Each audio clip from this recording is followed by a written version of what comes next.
Start this one. Cycloid.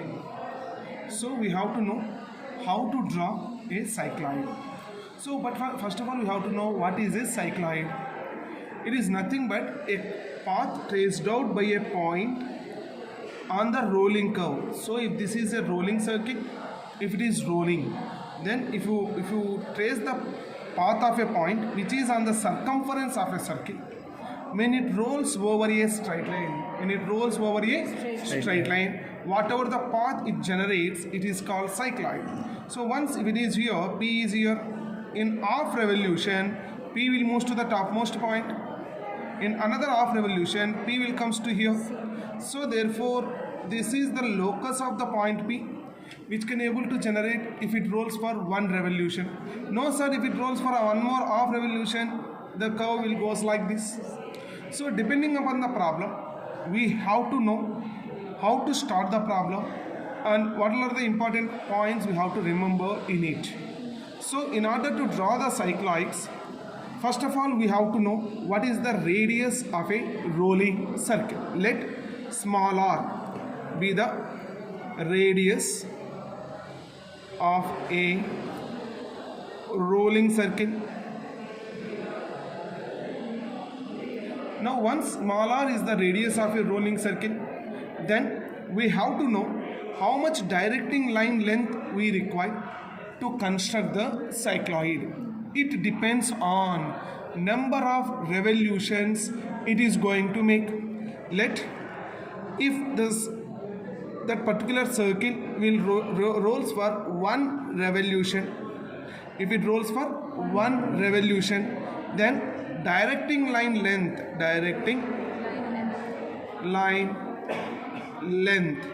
how much we require for directing line length? Once it is rolls for one revolution, how much length it will travel on the 2 pi r. What is the 2 pi r? Circumference of a circle. If it is a one revolution, we have to take how much length of directing line? 2 pi r. If it is half revolution, it is going to be pi r. If it is 1.5 revolution, excellent, it is 3 pi r. Clear? So first of all we have to know this information. Then how we have to proceed, we have to check it out. So in this particular one, meanwhile some more important points I will explain while drawing it. So for constructing it, here I am not taking r value. If I take some value, the students can able to fix that value itself. So here we are going to take some r value. With that, how we have to proceed this problem, we will check it out. So first of all, in this we have to draw two lines. So first of all we have to draw two lines which are perpendicular to each other. Now take this particular point as center, wherever the intersection is there, take the point as center and take the radius of the circle, small r as radius, whatever it was given, small r as radius, the intersection point as center, draw the arc, assume this point as C, assume it as C. Now C as center, small r as radius, we have to construct the circle. C as center, small r as radius, we should construct the circle. So this is the circle for this. Now we have to divide the circle into 12 equal parts. How we have to divide? We have to draw one horizontal line at the center. Take the radius of the circle as radius, diameter endpoints as centers. Draw the arcs. Diameter endpoints as centers. Draw the arcs. Sir, why you are not drawing this side? Only one side is sufficient to get the other side. How it is? We have to join this one with here the line, and this is also second.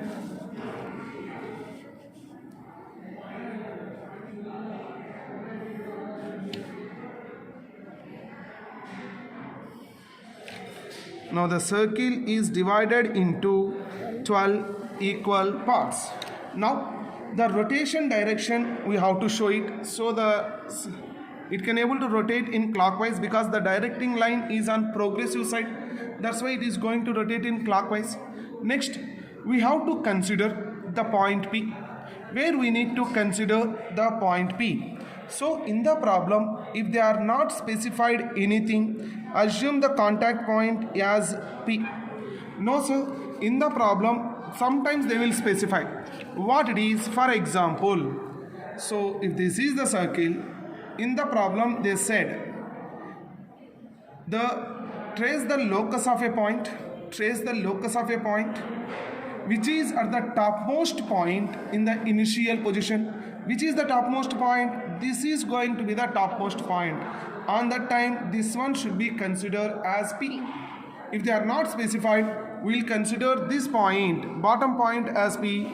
Once if they specify, we will consider topmost point if they are given. Sometimes they may give one more way what it is.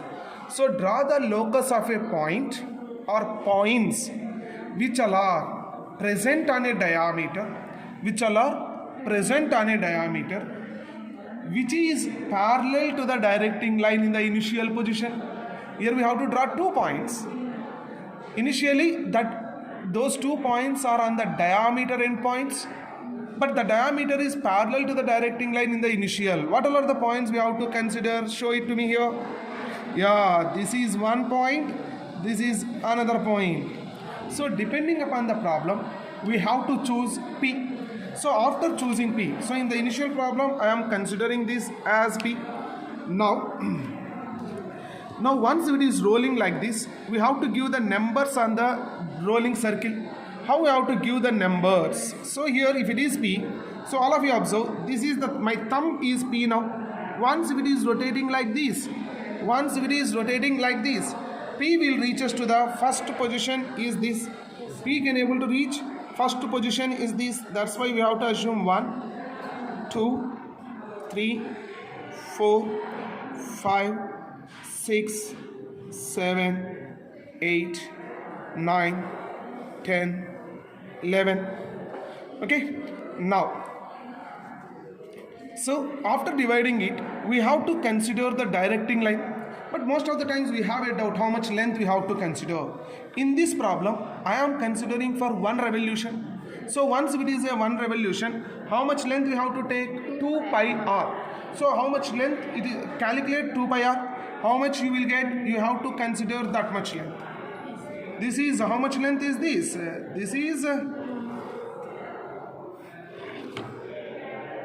This length is 2 pi r. 2 pi r is equal to how much it is, that much you have to write. This is my length.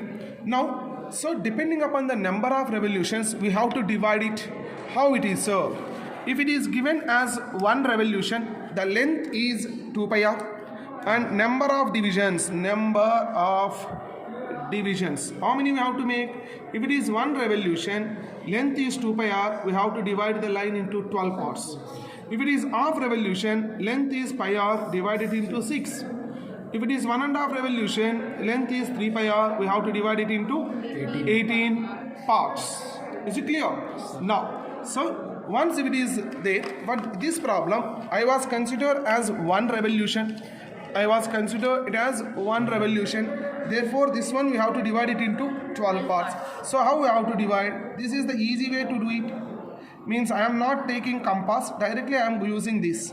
So I am drawing like this. For every 1.5 centimeter, I am putting the point 1, 2, 3, 4, 5,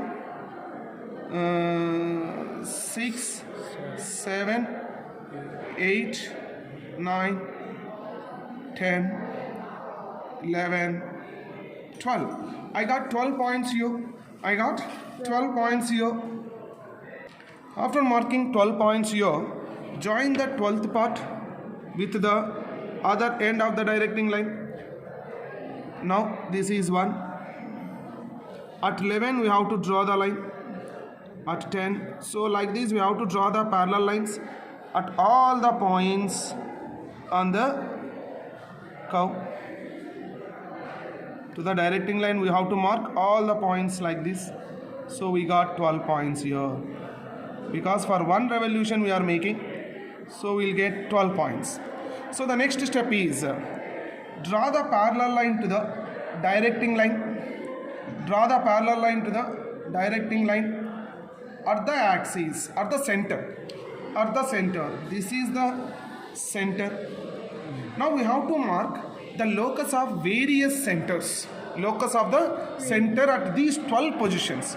So for that, here this is 1 is there. So for here you mark it. This is C1. This is C2. If you mark it here, C3, C4. Some places the people will draw the lines.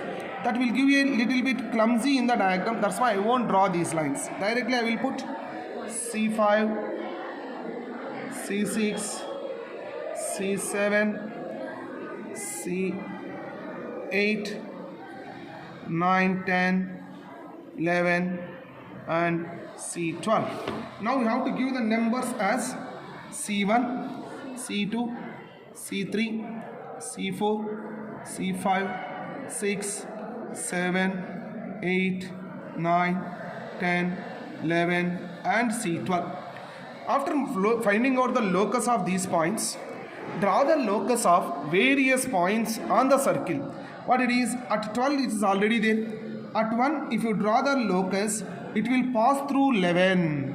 At 2, we have to draw the locus, it will pass through 10. At 3, no need to draw it, it is already there with 3, 9. So at 4, if you draw it, it will pass through 8.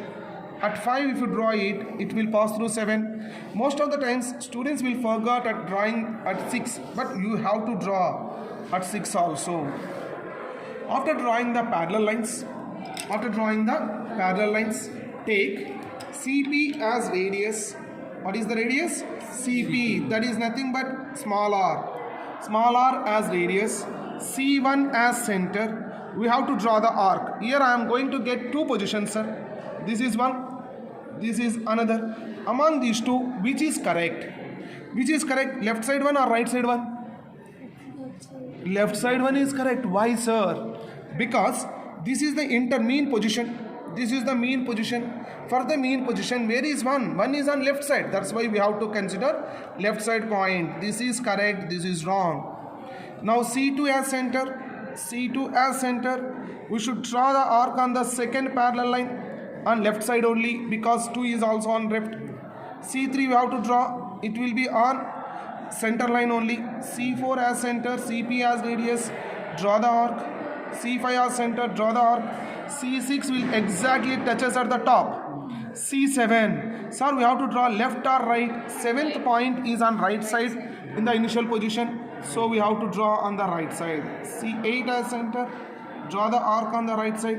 C9 as center, draw the arc on the center line only, because C3, 3, 9 will coincide. C10 as center, draw the arc on the 10th parallel line. C11 as center, draw the arc on the 11th. C12 exactly will touch us at the bottom. Now we got the points. We are going to highlight those points now.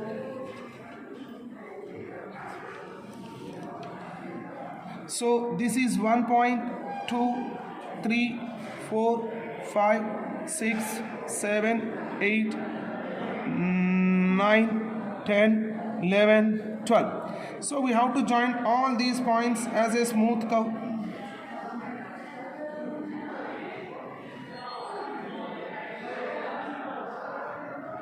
We have to join all these points as a smooth curve, which can able to give our cycloid. After getting this, just you try to draw it with HB pencil. It should be dark.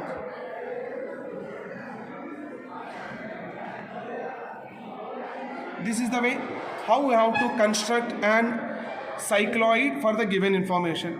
One more thing, we have to know how to draw the tangent and normal. So let us consider I want to draw a tangent and normal to the curve at this point P. At this point P, how we have to do? Take CP as radius, CP as radius, radius of the circle as radius. This point as center. We have to draw the arc on the center line. Either it is on left side is correct, on right side is correct. So it is touching at two places. In between 5 to 6 is one, another one is 4 to 5 is another. Which one is the correct one? So very simple. Sir, if you observe, this is a point related to P6, this point is related to P5. So you are taking the point in between 5, 6. Therefore, the arc on 5, 6 is the correct one. Arc on the 5, 6 one is the correct one. Is it clear to all of you? Good. Now, assume it as a CP. Assume it as CP. Draw a vertical line to it, perpendicular line to the directric line here. Assume this particular point as n, small n. Join n with p. Join n with p. Tighten this. Now, tighten the knob. So this is your normal to the curve. This will become normal to the curve. If you draw a perpendicular to it, will gives the tangent. This is the way how we have to construct a cycloid for the given information.